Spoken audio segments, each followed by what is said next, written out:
Anderson swiftly flicked several throwing knives from his cuffs, sending them hurtling toward Akadu. To Anderson's surprise, Akadu broke into a smile. Then, Akadu fired rapidly, shooting each knife out of the air. But before Akadu could react, Anderson had already lunged forward, pinning him to the ground. Akadu's hands were into the wall by the Razorman's sharp steel blades.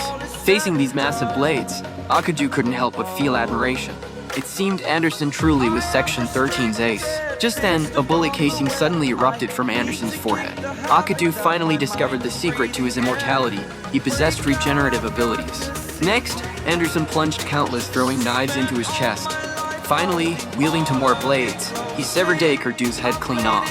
Anderson believed he had finally slain the Vampire King and burst into triumphant laughter. Yet when he turned to look at Silas, all he saw was a pool of viscous blood on the floor.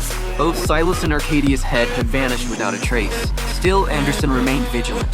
He would never let a single vampire escape.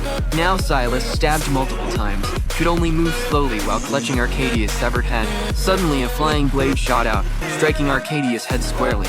Realizing she was utterly outmatched, Silas resolved to find an escape route. Yet she discovered the house was already sealed within a barrier, leaving her no way out. Despair flooded her heart. But just then, Akadu's voice whispered in her ear, urging her to drink his blood.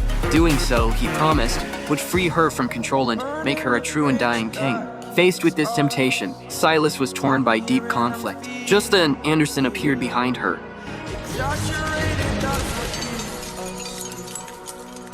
Story's over now, I must conclude.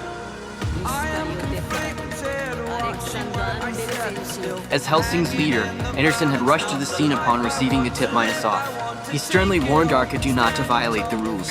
Facing Helsing's well-menaced intention warning, Anderson remained unshaken, firmly declaring he would not spare any vampire, even if it meant deposing Helsing. He smugly declared to Helsing, "Your trump card is already dead. Resisting is futile." Helsing's response, however, was uncharacteristically calm. He replied without haste, cutting off his head or piercing his heart cannot kill Akadu. He is the Vampire King Immortal. Before Anderson could react, Akadu resurrected within the Crimson Blood Moon. Despite this, Anderson showed no fear whatsoever, and the two engaged in fierce combat once more. This time, Anderson severed both of Akadu's arms, but Akadu instantly regenerated them before his eyes. Realizing Helsing's words weren't real, Anderson knew he could not kill his opponent. He immediately used the Bible's teleportation array to flee the scene. Yet, Akadu's heart burned with humiliation. He reasoned that if Vatican agents dared challenge the Vampire King, he hoped his master would order a direct assault on their headquarters.